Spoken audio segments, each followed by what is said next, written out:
Hello everyone and very welcome to the online class. Dear student, today we are going to continue with our remaining story of chapter number 3, The Tale of Two Birds.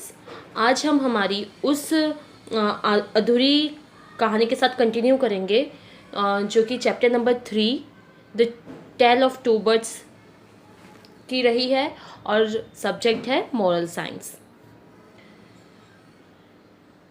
मैं खेद जाहिर करती हूँ ये कहते हुए कि आपको इतने समय का इंतज़ार करना पड़ा इस दूसरे वीडियो के लिए, क्योंकि मेरी थोड़ी हेल्थ इश्यूज़ थी, इसी वजह से मैं आगे का ये वीडियो नहीं बना पा रही थी। स्टार्ट करते हैं हमारे इस चैप्टर के साथ। अभी तक की कहानी में हमने देखा था कि एक घने जंगल में विशाल पेड़ के ऊपर छोटे से प्यारे से घोंसले में दो पक्षियों का जोड़ा रह रहा होता है और उनके दो छोटे से प्यारे से बच्चे होते हैं। उनमें जो मदर बर्ड होती है वो रात दिन बहुत ही अच्छी तरीके से अपने बच्चों का ध्यान रखती है। वो इस चीज़ का ध्यान रखती है कि उसके बच्चे सुरक्षित रहें। हर दिन वो जो पक्षी होते हैं, वो जो जोड़ा था, वो सुबह सुबह जल्दी उठकर अपने बच्चों के लिए खाने की तलाश में निकल जाता है और शाम ढलते ढलते तक आकर उन्हें वो फीड करता है, मतलब उन्हें वो अपने बच्चों को खाना खिलाते हैं। तभी एक दिन ऐसा आता है कि उनकी मम्मी जो होती है वो बोल के उन्हें जाती है, जो मदर बर्ड होती है वो कह के जाती है बेबी बर्ड से कि हम खाना ढूंढने बाहर जा रहे हैं और तुम लोग बड़े ही अच्छे बच्चे बनकर अपने इस बनाए हुए घोंसलों में आराम से रहना, छुपे रहना, गलती से भी बाहर मत निकलना जब तक हम ना आ जाएं। पर जो बेबी बर्ड्स होते हैं और बेबी बच्चों का दिमाग कैसा होता है हम सभी जानते हैं। तो बेबी बर्ड्स जो हैं वो मॉम डैड की, अपने पेरेंट्स बर्ड की बात को नज़रअंदाज कर देते हैं और जैसा कि वो अक्सर इंतज़ार करते करते उस घोंसले के अंदर बैठे बैठे थक चुके होते हैं, इसलिए उनमें से एक जो बर्ड होता है, बेबी बर्ड होता है, वो कहता है कि चलो हम थोड़ा नेस्ट एज यानी घोंसले के बाहरी स्तर पर बैठ जाते हैं। और दूसरा बर्ड जो होता है वो उसकी हाँ में हाँ मिला देता है और उन्हें भी नहीं पता होता है कि आगे उनके साथ क्या होने वाला होता है। तो आज की स्टोरी में हम यही देखेंगे कि जब बर्ड कैचर यानी पक्षियों को पकड़ने वाला व्यक्ति उन बेबी बर्ड्स को देखता है तो वो क्या करता है।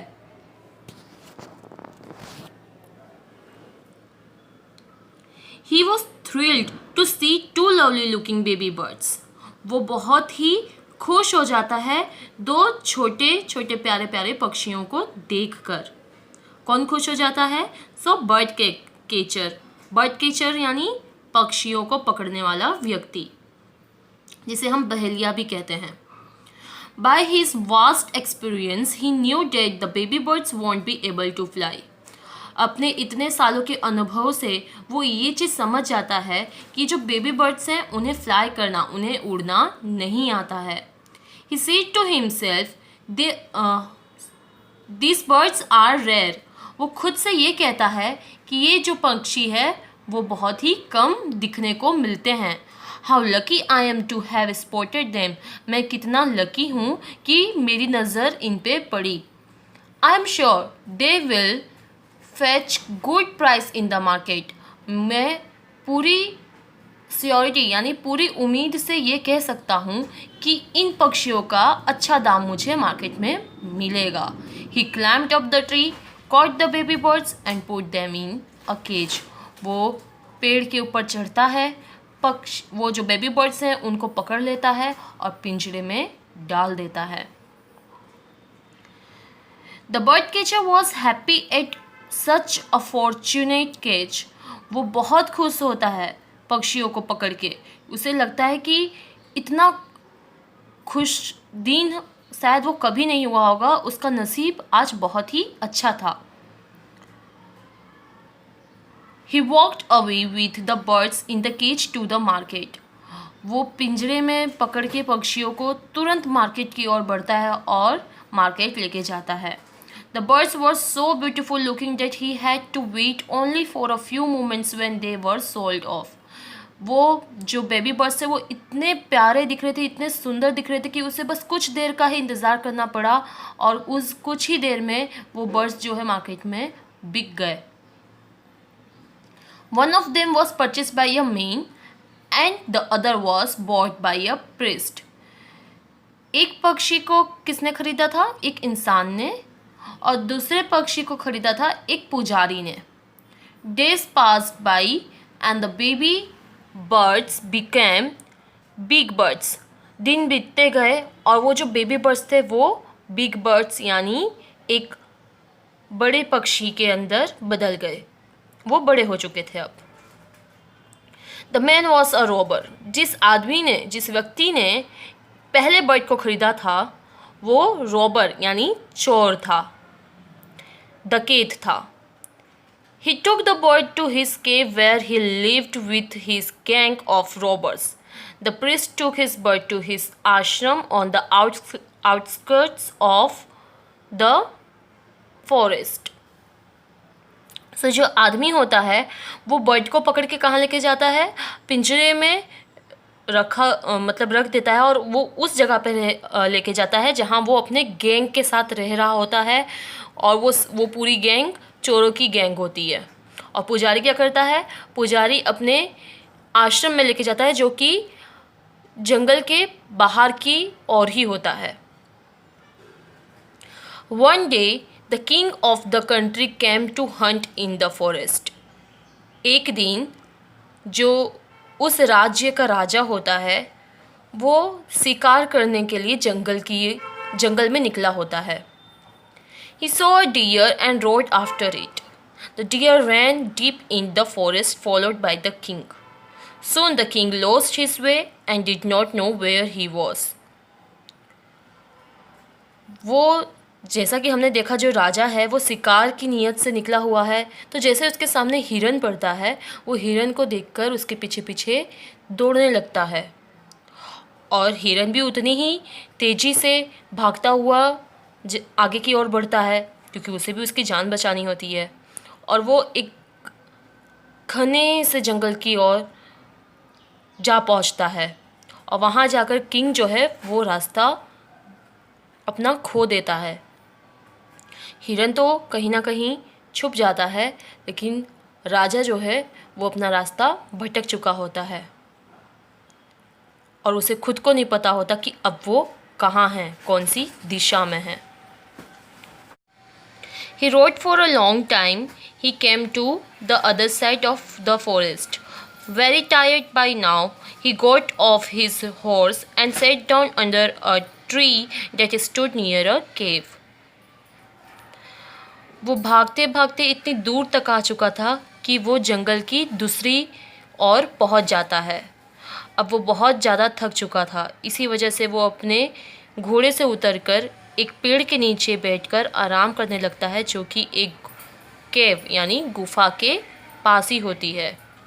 Suddenly the king heard a voice cry out, "Quick, hurry up!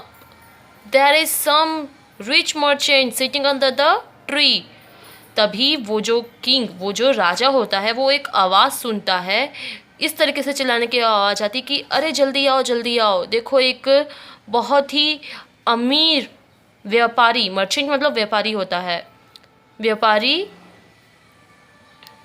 पेड़ के नीचे बैठा हुआ है. He is wearing costly clothes and gold jewellery. उसने बहुत ही महंगे कपड़े और सोने के गहने पहन रखे हैं.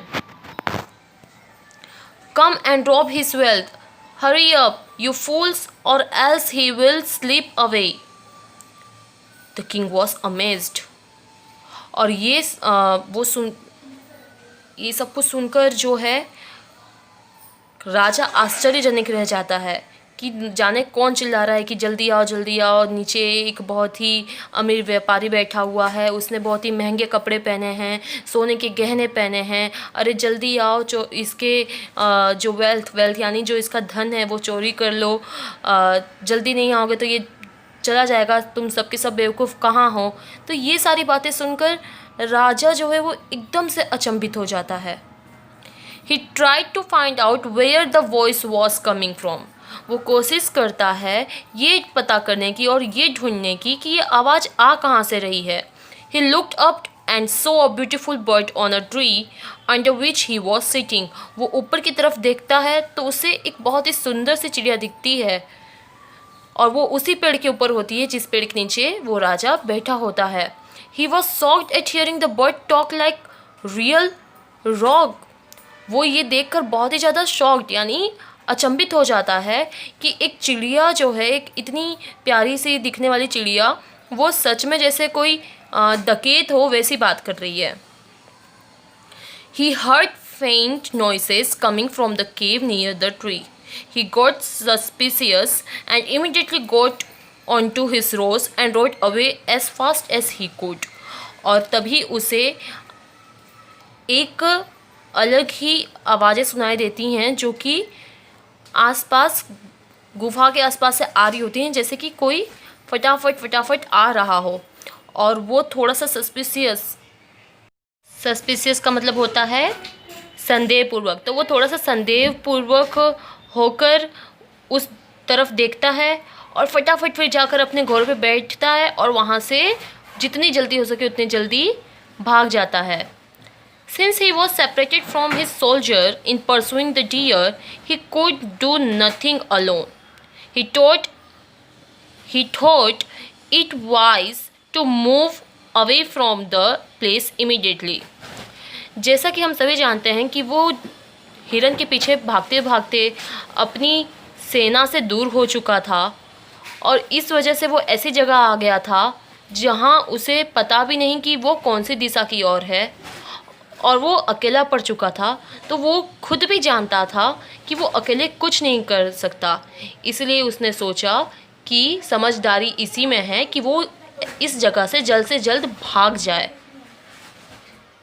Soon the king came to a clearing which looked like an ashram. जल्द ही जो राजा है वो एक ऐसी जगह पहुंचता है जो कि बहुत ही साफ़ सुथरी सी होती है और वो दिख रही होती है ऐसी जैसे कि एक आश्रम हो। इट वॉज इन फैक्ट अ ऋषिस आश्रम, और फिर वो देखता है कि वो एक ऋषि का आश्रम है। The king tired as he was tied his horse to a tree and sat under its set. अब राजा इतना थक चुका होता है कि वो घोड़े को पेड़ से बांध देता है और खुद उस पेड़ के नीचे उसकी छाँव में बैठ जाता है। The cool shade of the tree and calm surroundings made him feel relaxed. पेड़ के नीचे की ठंडी छाया और उसके आसपास की जो शांति थी, शांत वातावरण था, वो उस राजा को बहुत ही रिलैक्स्ड फील करवाता है, यानी सुकून देता है और उसे वहाँ विश्राम करने लायक सही जगह लगती है। He sat down, closed his eyes and was thinking about the ill-spoken bird on the tree near the cave. वो शांति से उस पेड़ के नीचे बैठता है, अपनी आँखों को बंद करता है और उस बर्ड के बारे में जिसने उस तरह के वाक्य बोले थे, तो वो एकदम उस बर्ड के बारे में सोचने लगता है। कौन सा बर्ड? वो बर्ड जिसको रॉबर्स ने परचेज़ किया था और जो कि इस तरीके से चिल्ला रही थी जैसे कि वो खुद एक रॉब हो, यानी चोर हो। Suddenly the king heard a gentle voice announce, "Welcome to the ashram, sir. Please go inside and rest. The rishi will soon be coming back. He has gone to fetch some fruits from the garden. There is some cold water in the pot. Please make yourself comfortable." तभी अचानक से राजा जो है वो एक बहुत ही gentle यानी बहुत ही मधुर आवाज़ सुनता है जो कि बहुत ही सजनतापूर्वक लफ्ज़ों में कही गई होती है। वेलकम टू द आश्रम सर, आश्रम में आपका स्वागत है। Please go inside and rest. अंदर या फिर भीतर भीतर जाइए और जाकर बैठकर आराम कीजिए। The rishi will soon be coming back. ऋषि जो हैं वो जल्द ही वापस लौटते होंगे। He has gone to fetch some fruits from the garden. वो कुछ फल लेने गार्डन गए हुए हैं। There is some cold water in the pot. पास में ही जो घड़ा है उस घड़े में ठंडा पानी है। Please make your self comfortable. वहाँ जाकर आप, यानी वो आवाज़ ऐसी है सज्जनतापूर्वक कही गई है कि आप बहुत मतलब वो राजा काफ़ी थका हुआ लग रहा होता है तो उसे फ्रूट ऑफ़र किया जा रहा है, उसे रेस्ट करने के लिए अंदर जाने को कहा जा रहा है और ठंडा पानी पीने को कहा जा रहा है जिससे वो कंफर्टेबल फील कर सके। The king looked up and saw the same beautiful bird sitting on a branch of the tree. राजा ऊपर की ओर फिर देखता है और फिर उसे वैसे ही चिड़िया दिखाई देती है जैसे कि उसने कुछ देर पहले देखी थी एक दूसरे जगह पर दूसरे पेड़ के ऊपर। पर फिर वो एक अचंभित से सोच में पड़ जाता है। He was amazed. He said to himself aloud, "How can this be possible? This bird looks just like the other ill-spoken bird outside the cave. Am I dreaming? What has happened to me?" तो राजा इतना अचंभित हो जाता है कि वो खुद ही खुद है ना बात करता है और वो भी अब वो ऊंची ध्वनि में बात करता हुआ कहता है कि ये कैसे संभव हो सकता है। अभी तो मैंने कुछ देर पहले गुफा के बाहर एक ऐसी चिड़िया को देखा था जो कि बहुत ही अभद्रता यानी बहुत ही कटु वचन बोलते हुए मुझसे बात कर रही थी और सेम उसी चिड़िया को मैं देख रहा हूँ यहाँ जो कि इतने सज्जनता पूर्वक मुझसे बात कर रही है। बर्ड्स कैसे बात कर सकती हैं? क्या मैं सपना देख रहा हूँ? ये कैसे संभव है? You are not dreaming and nothing has happened to you, sir, said the polite bird. You are absolutely right. The other bird like me is my brother, but he has made friends with the robbers. He now talks as they do. He doesn't talk to me anymore. Just then the rishi entered the ashram. तभी वो जो प्यारी सी चिड़िया होती है वो कहती है कि बिल्कुल नहीं सर, आप सपना नहीं देख रहे हैं, ये सच है, ये हकीकत है। आपने जो कुछ भी देखा वो सब कुछ एकदम सही है। आपने जिस बर्ड को पहले देखा था वो मेरा भाई है और अब वो मुझसे बात नहीं कर सकता। वो अब मुझसे बात नहीं करता है क्योंकि उसने कुछ ऐसे दोस्त बना लिए जो कि चोर हैं, इसलिए वो उनके ही शब्दों में बात किया करता है। और इतनी बातें कहते ही ऋषि जो हैं वो आश्रम की तरफ आते हुए दिखते हैं। "Welcome sir," said the rishi to the king. "Please come inside and make yourself at home. You look tired. Rest for a while, then you can share my food." ऋषि आते ही राजा से कहते हैं कि आपका स्वागत है, भीतर चलिए, अपने आप को इस कुटिया को ऐसा ही समझिए जैसे कि आपका घर है। आप काफ़ी थके हुए दिख रहे हैं, आप यहाँ पर बैठ के थोड़ा सा विश्राम कर सकते हैं और उसके बाद आप कुछ खा पी भी लीजिएगा। The king told the story of the two birds to the rishi and how they had behaved so differently though they looked so alike. "The forest is so full of surprises," remarked the king. फिर अंदर जाकर कुछ देर विश्राम करने के बाद राजा जो है वो ऋषि से दो पक्षियों के बारे में बताता है कि उसने कैसे दो पक्षियों को देखा।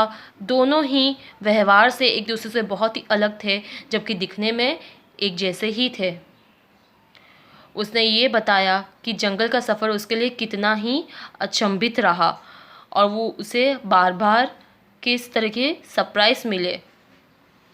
The rishi smiled and said, "After all, one is known by the company one keeps." ऋषि मुस्कुराते हुए कहता है राजा से कि आखिर लोग उसी तरीके से जाने जाते हैं जैसी संगति वो पाते हैं। The other bud stage with robbers and speak like them.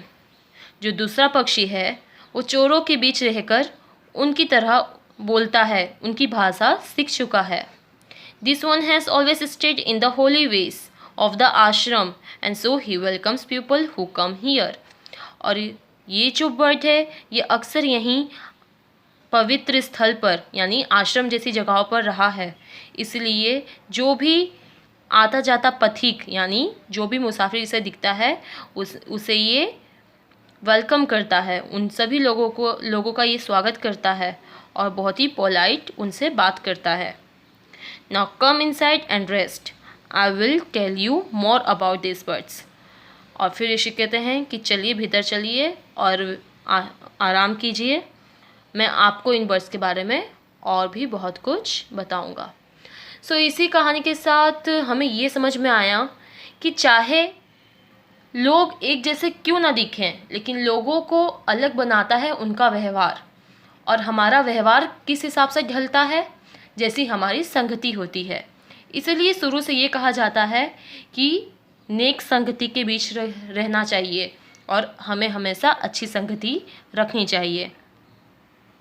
सो इसी के साथ हमारा आज का वीडियो और हमारा चैप्टर नंबर 3 दोनों ही कंप्लीट होते हैं। Thank you.